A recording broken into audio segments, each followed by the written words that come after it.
Eternal Father, I offer you the body and the blood. Basi nashukuru Mungu tena asubuhi ya leo kwa kunipa nafasi ingine tena ili tukawasiliane kupitia runinga ya Lulu TV. Mungu amenilinda, amenipa nafasi tena nikapate nafasi ya kufundisha neno lake. Ndiposa nimefika tena, nimeingia kwa studio ili tukapate kujifunza pamoja.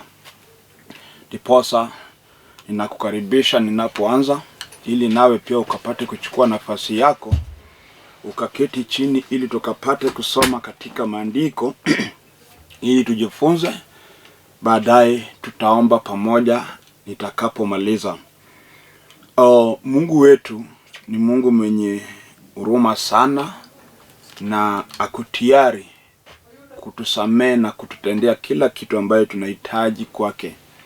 Ndiposa anatuma watumishi wake wakapate kuhubiri.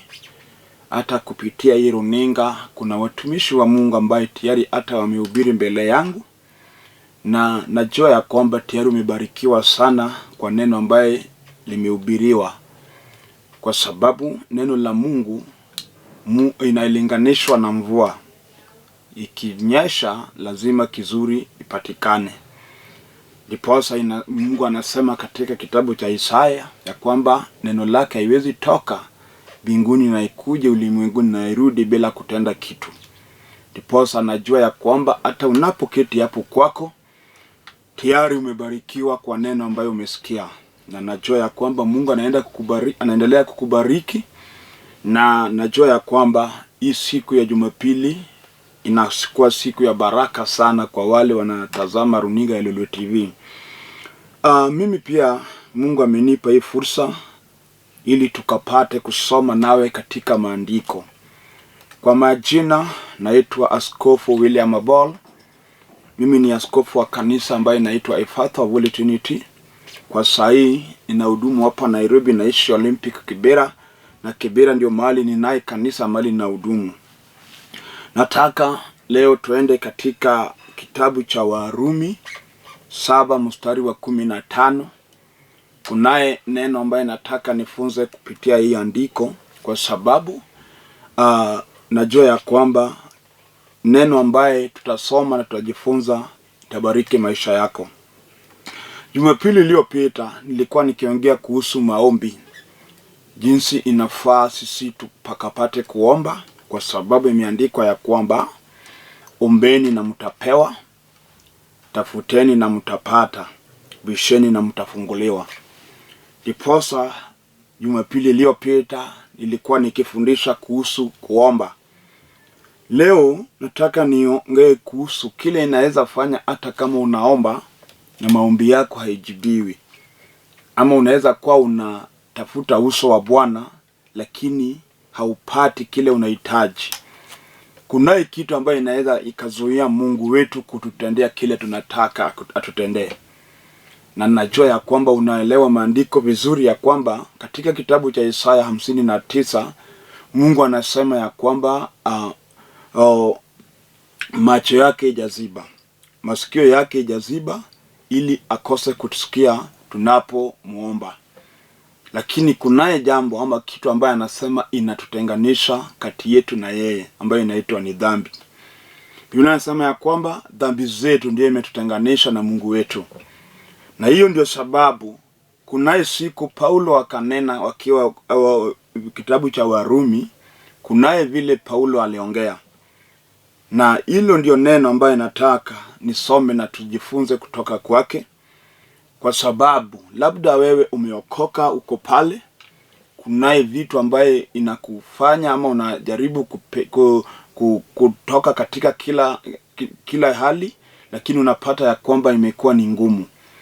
Niposa leo tunataka tuyatazame katika hiyo maandiko, tujue ni kwa nini unaona saa zingine kile inatendeka ama kile unatenda si mapenzi yako. Unaweza kuwa unataka kufanya kitu kizuri lakini kibaya ndio inakupata. Hivyo ndio Paulo alisema katika kitabu cha Warumi. Ndiposa wacha tukasome kidogo ambaye alafu tuendelee na kujifunza pamoja. Biblia inasema katika Warumi 7 mstari wa 15, maana sijui nifanyalo, kwa sababu lile nilipendalo silitendi, bali lile nilichukialo ndilo ninalolitenda. Lakini kama nikitenda lile nisililopenda, naikiri ile sheria ya kuwa ni njema. Basi sasa si mimi nafanya yangu ninayetenda hilo, bali ni ile dhambi ikayo ndani yangu. Kwa maana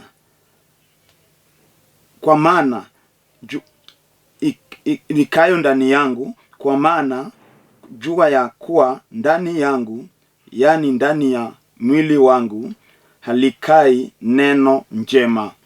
Na hilo ndio neno ambaye nimesoma, ili nataka nikapate kufundisha, ili tukapate kuelewana. Paulo alipokuwa akiongea katika Warumi, walipokuwa pale Rumi, alisema ya kwamba kunaye kitu inatendeka kwa maisha yake hata ijapokuwa ameokoka, yeye ni mtumishi wa Mungu. Paulo anasema ya kwamba anapotaka kutenda mwema ama anapotaka kutenda kitu kizuri, kibaya ndio inamujia. Akitaka kufanya kitu kizuri, kitu kibaya inajitokeza. Kwa maisha yake anataka akatende mema, bali kunaye mabaya ambayo inajilazimisha kwa maisha yake. Na akasema ya kwamba ikiwa natenda nilisipopenda, si mimi ndio ninatenda hilo jambo, bali ni dhambi ambayo inaishi ndani yangu. Dhambi ilipoingia kwa maisha ya binadamu, ilifanya binadamu akawa shida, tabu, magonjwa na kila kitu ambayo inatuumiza. Kile ilifungulia hizi zote milango ni dhambi. Hata hii magonjwa ambayo siku hizi tunaishi tukiwa wagonjwa, watu wanatembea wakiwa na mawazo mengi, hawana amani, familia zimeharibika, kuna vita na kutengana, bibi na bwana wanatengana, watoto wanaachwa.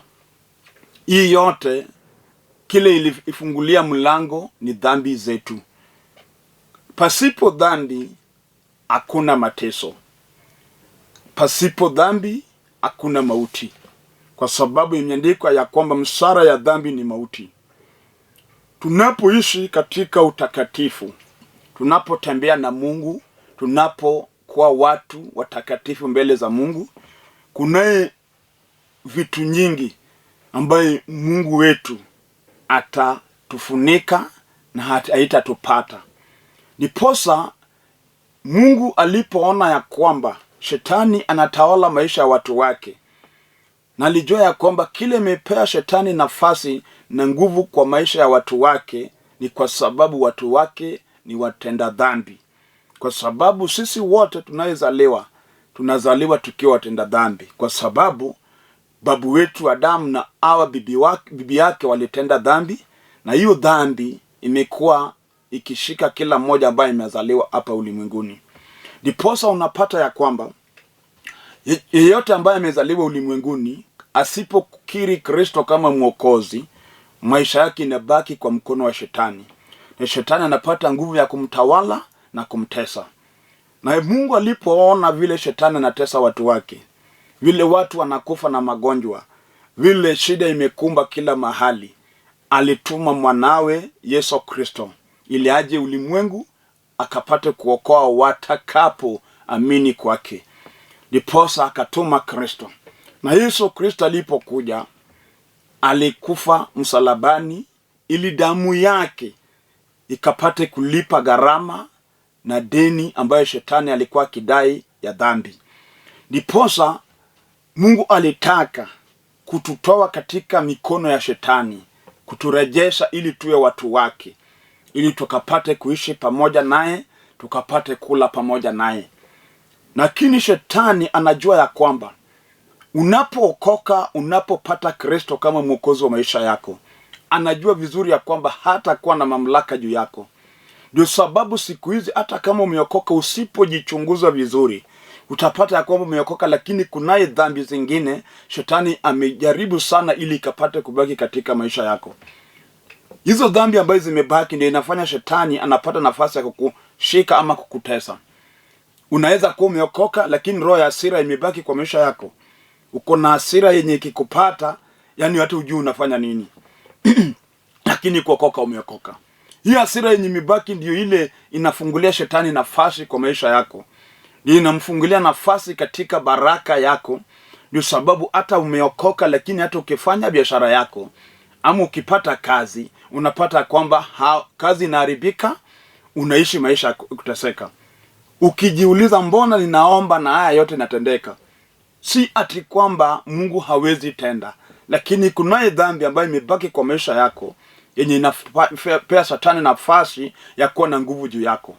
Lakini asubuhi ya leo ninapoongea, unaweza kaa chini ukatafakari na ufikirie vizuri ya kwamba nini inafanya ninaomba lakini bado sioni kama Mungu ananitendea. Kuna wengi tunaomba lakini bado unapata kwa magonjwa bado inatutesa. Unaomba lakini hauwezi ukapona. Unaomba lakini huwezi pata amani hata kwa maisha yako. Kuna kitu ambaye imebaki katika maisha yako yenye inapea shetani nafasi ama nguvu ya kukutesa. Niposa asubuhi ya leo ninapoongea, wewe pia uanze kujichunguza, ukapate kujua ya kwamba Mungu wetu si mwongo. Ikiandikwa ya kwamba anayemwamini Kristo Yesu anakombolewa, na wewe umemwamini lakini hujakombolewa, jua kuna sababu. Kwa sababu Mungu wetu si mwongo. Kuna wengi wanaishi maisha ya shida, wanaishi maisha ya tabu. Kuna wengi wanaishi maisha ya majuto. Mpaka saa zingine wanalaumu Mungu. Wanasema, Mungu tunakuomba na umetuacha, umetutupa, hautusikii. Lakini jua ya kwamba si ati Mungu ametutupa, ni dhambi zetu ndio imetutenganisha na huyo Mungu. Dhambi zetu ndio imetuletea hizo shida zote ambazo tunapitia. Lakini tukigairi, turudie Mungu wetu. Mungu wetu yuko tayari kuturudia pia. Ndiposa anasema katika maandiko ya kwamba ako nasi tukiwa na yeye. Tukimwacha anatuacha, lakini tukimtafuta tutampata. Ndiposa hata pale kwako asubuhi ya leo, labda kuna mambo ama kuna shida ilikupata, ama kuna vita ambayo ilijitokeza, mpaka hata kama ulikuwa umeokoka ukabackslide ukaachana na wokovu kupitia yale yenye ilikupata, mpaka siku hizi umeketi, hauendi kanisani, haufanyi huduma, wewe umekaa kwa sababu ya yale ilikupata. Na nakwambia kwamba hiyo ndio imepea shetani nafasi katika maisha yako. Ndio sababu siku hizi unaona hizo visirani zote na kukumba. Unaona hizo shida zote ambayo inakushika. Watoto wamekuwa wagonjwa kwa nyumba, hauna amani hata na bibi ama bwana yako. Kila kitu nacho panga iendelei kwa sababu uliachana na Mungu. Na shetani huleta mambo, huleta vita ili akapate kukutenganisha na Mungu wako. Hata unapokuwa mchungaji ama mhubiri ama mtu yeyote katika huduma, jua ya kwamba shetani hapendi unapotumikia Mungu wako. Hapendi unapohubiri watu wakiokoka. Shetani hapendi unapoombea watu wakipona. Shetani hapendi unapoongea katika neno la Mungu. Ndiposa unaweza kuwa hujatenda dhambi, lakini kuna mengi shetani anakuwekelea kwa kupitia kinywa ya binadamu. Ama kunaye vita ambaye shetani anakuletea, mpaka saa zingine unasikia roho yako inakufa, unasema niachane na huduma nikae chini. Na kuambia unapoacha huduma inamaanisha kwamba umesharenda ili shetani akapate kukutawala. Unapoketi ukiwacha wokovu inamaanisha kwamba umesharenda na umekubali shetani akutawale. Biblia inatuambia kwamba kataza shetani na atakutoroka. Kataa shetani na kazi yake. Hata anapoleta vita, kuna wamama wengi wamerudi backslide katika wokovu kupitia vita ya nyumba. Labda bwana yako kila mara ni shida, vita nini, mpaka roho yako imekufa. Umesema sasa utaketi, hautaenda maombi, hautaenda kanisani kwa sababu ya yale unapitia kwa nyumba. Na kuambia, unapoacha neno la Mungu, unapoacha kuomba, unapea shetani nafasi ili akapate kutawala. Juu hii vita yote ambayo analeta ili akuue roho, ili uachane na uokovu, uachane na maombi. Kwa sababu unapoomba unaharibu kazi yake. Unapoomba unaharibu nguvu za shetani. Ndiposa anajaribu kila mbinu ili akapate kuweka kitu katika moyo wako ili itafanya utengane na Mungu wako. Na Biblia inatuambia kwamba kataza shetani na shetani atakuacha. Paulo anasema, ninapotaka kufanya mazuri, mabaya ndio inatokeza. Inamaanisha shetani anajaribu kila siku ili akapate counter attack kile kitu tunafanya kupitia wokovu.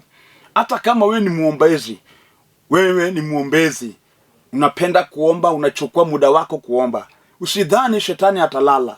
Usidhani atakuacha. Atainuka na atakuface, atapigana na wewe vizuri. Ikiwa Yesu mwana wa Mungu ambaye alizaliwa kupitia nguvu za Roho Mtakatifu, ndiposa alipoenda maombi for 40 days, hajalala, hajakunywa maji, hajachukula chochote, 40 days and 40 night. Na ndiyo shetani alienda pale kumjaribu, na shetani akamjaribu na kila mbinu.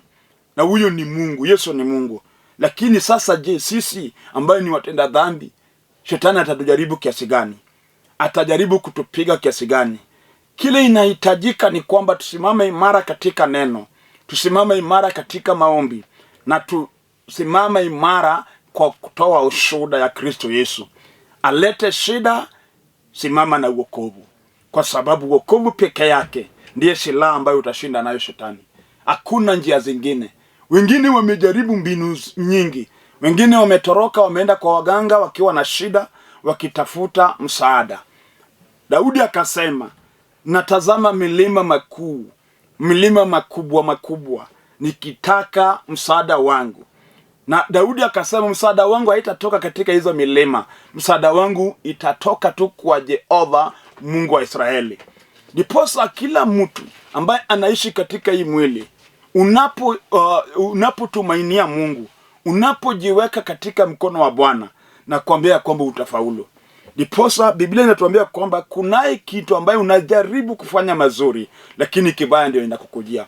Usidhani ya kwamba hiyo inatendeka kwa sababu haujaokoka, lakini kunaye kitu ambaye inaweza kuwa imebaki katika maisha yako yenye ndio shetani anatumia ili akupige nayo. Ndiposa inafaa kama umeokoka ukapate kujichunguza kila mara, ukapate kuomba zaidi ili Mungu akapate kuongeana na moyo wako, ukapate kutambua ya kwamba labda kitu fulani na fulani ndio inafanya shetani anapata nafasi katika maisha yangu. Lakini ukigeuka, ukiomba, Mungu anakusikia, kwa sababu Mungu wetu yuko tayari kutukomboa. Ndiposa alituma Kristo Yesu, si akuje ulimwenguni ili tukapate kuomba. Alikuja ili akapate kutukomboa, kutufungua katika minyororo ya mapepo. Kwa sababu tulipotenda dhambi, ama Adamu alipotenda dhambi pale bustani la Edeni, shetani alipata nafasi ya kushika watu wa Mungu na kuwaweka gerezani. Na ile gereza yenye shetani amefunga watu si hii ya Kenya. Hii ni gereza ya ufalme wa giza. Hiyo gereza unapata mtu hata kama wewe ni msomi, shetani anakufunga pale kwa gereza. Wewe ni msomi, uko na akili na kila kitu, lakini amekufunga hata wewe ni mlevi, unalewa mpaka hata ujui watu mpaka watu wakikuona hauonekani kama mtu umesoma. Si ati kupenda kwako, lakini kwa sababu shetani amekufunga katika gereza ya ulevi. That's why hata ukipata pesa lazima ukunywe. Kuna wale wamefungwa katika gereza ya usherati. Hata kama ni bibi ameolewa na bwana, unapata bado anatoka katika ndoa, anaenda nje. Unashindwa, huyu mwanamke anatafuta nini?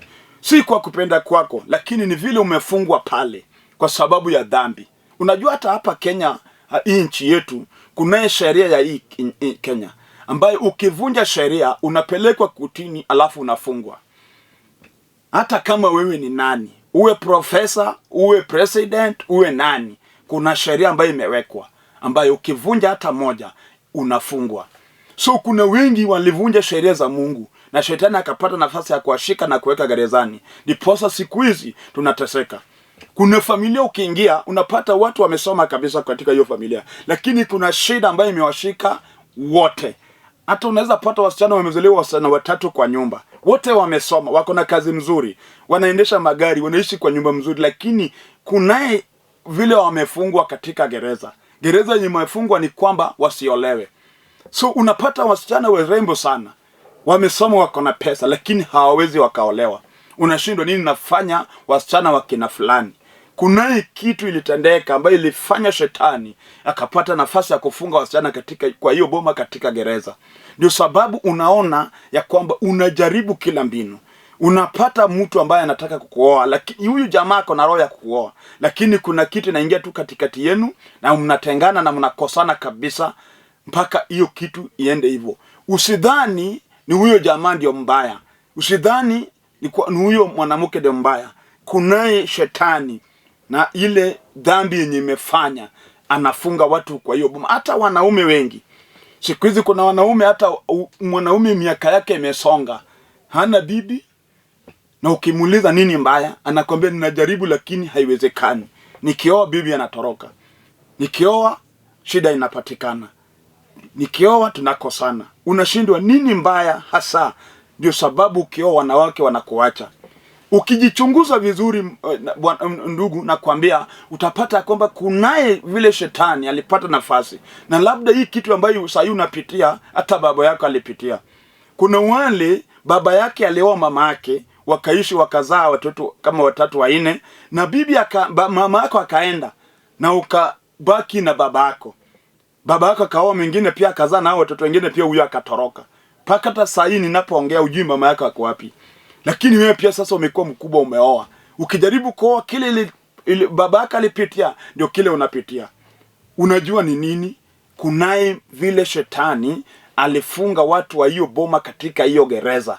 Lakini hiyo ndio sababu Mungu akatuma Kristo Yesu ili aje ulimwenguni akapate kutukomboa.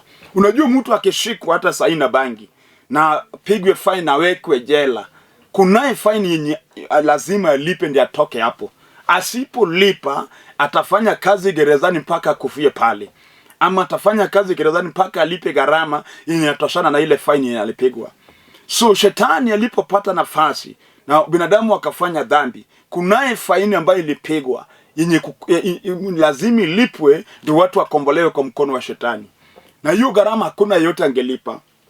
Walijaribu kuchinja ng'ombe, kuchinja kondoo na kila kitu, haikulipa hiyo gharama. Ndio sababu hata boma nyingi siku hizi ukiingia unapata ya kwamba bado wanatumainia waganga, wanaleta waganga kwa boma, sio wanachinja kondoo ndio sio mganga atengeneze nini, na kwamba hizo ni fake.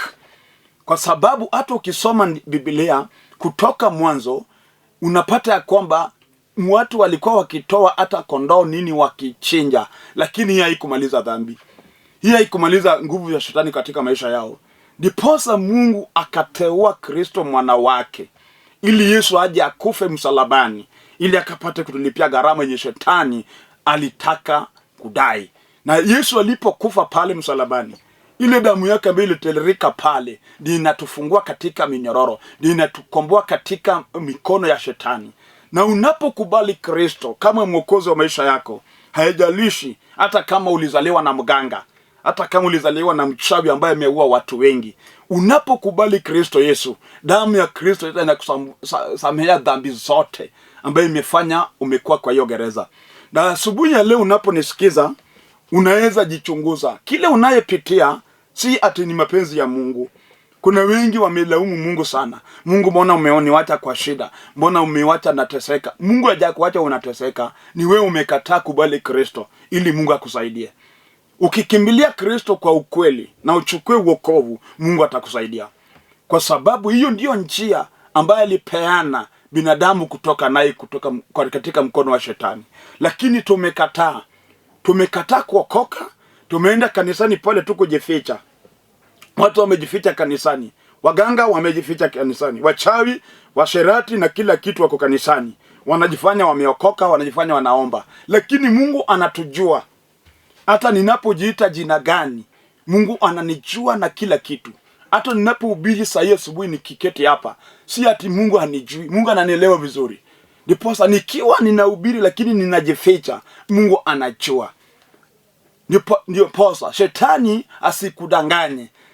Chukua Kristo, okoka ya ukweli, achana na dhambi, tengana na maovu ili ukapate kuishi na Mungu. Kwa sababu Mungu wetu ni mtakatifu, hachanganywi na dhambi. Ndiposa yeyote ambaye anafanya dhambi, Mungu anamuacha. Imeandikwa ya kwamba Yesu alipokuwa pale msalabani, Biblia inasema ya kwamba kuanzia saa 6 mpaka saa 9 ya jioni kulikuwa na giza. Lakini ilipofika saa 9, Yesu alipiga sauti akasema, Mungu wangu, mbona unaniacha? Kwa nini Mungu akawacha Yesu? Imeandikwa ya kwamba Yesu alifanywa dhambi ya ulimwengu. Ndiposa Mungu alipomtazama pale kwa msalaba, aliona Yesu ni dhambi tupu, na pale kuna dhambi Mungu hutoroka. Na Mungu akawacha Yesu pale kwa msalaba. Yesu akamuita, Mungu wangu, mbona unaniacha? Mungu alimuacha kwa sababu alifanywa dhambi zetu. Dhambi zetu zote aliwekelewa. Sisi ndio ilistahili tukufe, lakini Yesu akakubali kufa kwa ajili yetu ili sisi tukapate kuishi. Sisi ndio tulifaa kuhukumiwa, Yesu akakubali kuhukumiwa ili sisi tukawe huru. Ilikuwa sisi ndio tupigwe, na Yesu akakubali kupigwa ili sisi tukapate kupona. Ndiposa inafaa uchukue hatua ya kuamini na kubali Kristo kama mwokozi wa maisha yako, kwa sababu kuna gharama ambayo amelipa. Haijalishi hata kama umetumiwa mapepo ya majini ama unaishi katika mateso ya mapepo, Yesu Kristo atakukomboa asubuhi ya leo. Ndiposa nataka niombe na kila mtu. Tazama vile maisha yako iko. Angalia vile unateseka katika mikono ya shetani, na tayari Kristo amelipa gharama ili ukapate kukombolewa. Amini leo ili Yesu Kristo akapate kukomboa. Amini leo ili ukapate kupona. Haijalishi hata kama wewe ni mgonjwa, Kristo anaponya magonjwa yote. Haijalishi hata kama umefungwa, hata kama unaishi katika ndoto, ukilala unaota ndoto chafu, kuna wale mapepo wananyonga, kuna wale shetani mapepo wanazini nao wanapolala. Nataka niombe na wewe. Kunaye nguvu kwa msalaba wa Kristo Yesu. Kunaye nguvu katika hilo jina la Yesu Kristo. Itawezekana ukiamini. Ndiposa nataka kuamini, tuombe pamoja nawe. Najua Mungu anaenda kutenda jambo kwa maisha yako. Tuombe. Baba wetu, kwa jina kuu la Yesu Kristo, ninakushukuru asubuhi ya leo. Asante Jehova kwa watazamaji wote ambao wameketi chini wakanitazama, na kile mfalme wanategea kutoka kwako. Nyosha mkono wako ukapate kufungua kila mmoja, awe mgonjwa, awe amefungwa katika jela gani, Yesu Kristo ukapate kumkomboa. Ninavunja nguvu zote za giza katika jina la Yesu Kristo. Ninaachilia nguvu zako ikapate kuguza kila mmoja ambaye sahii ameinamisha kichwa. Jehova, awe anatafuta kazi, awe ni bibi ambaye bwana yake ametoroka, awe bwana ambaye nyumba yake iko na shida, mfalme ukapate kunyosha mkono na kumtendea jambo. Asante Jehova kwa sababu wewe ni Mungu. Okoa wenye wanataka wokovu ili wakapate kukutambua kama mwokozi wa maisha yao. Ninakushukuru na kuinua kwa sababu wewe ni Mungu, na jina lako lipewe sifa, na ni kwa jina kuu la Yesu Kristo nimeomba na kuamini. Amen. Nashukuru Mungu ambaye tumeomba pamoja. Nataka ukapate kuwa na imani ya kwamba Mungu tayari amekusikia na ametenda kile ambayo unahitaji, na ile hatua uchukweni kwamba enda kanisani. Tafuta kanisa mahali injili ya Kristo Yesu inahubiriwa. Enda pale ukapate kupata wachungaji wenye watakufundisha, wataomba pamoja nawe, na nakuambia kwamba utakuwa na ushuhuda. Hakuna kile haiwezekani kwa Mungu wetu. Ninamaliza ninaporudia jina langu. Mimi ni Askofu Abol. Natoka sehemu ya Siaya, Alego, Murmalanga. Na sahi naishi hapa Nairobi, naishi Olympic Kibera. Na hapo Kibera ndio mahali niko na kanisa mahali na hudumu. Na wakaribisha wote wenye wangependa kuja tukutane. Kuja tu mpaka Olympic Stage ama Olympic Primary. Piga simu kwa hizi namba zangu ambazo ziko kwa screen. Nitakuelekeza vile utafika mahali niko, ili tukapate kushiriki pamoja na kuomba. Hata kama una jambo unataka tuombe, piga simu kwa wakati naofaa, kwa sababu labda unaweza piga simu Jumapili leo na nikawa niko kanisani. Usiponipata nitafute hata kama kesho Monday, ili tukapate kuongea kwa simu na kuomba. Najua ya kwamba Mungu atatenda jambo. Namba yangu ya simu ni 0721 280025. 0721 280025. Namba ya Airtel ni 0782 495083. Ukipiga simu kama uko na swali ama uko na jambo unataka tuombe pamoja, tutapata nafasi na tutaomba pamoja. Najua Mungu atatenda jambo. Ubarikiwe sana mpaka Jumapili ijayo. Shalom.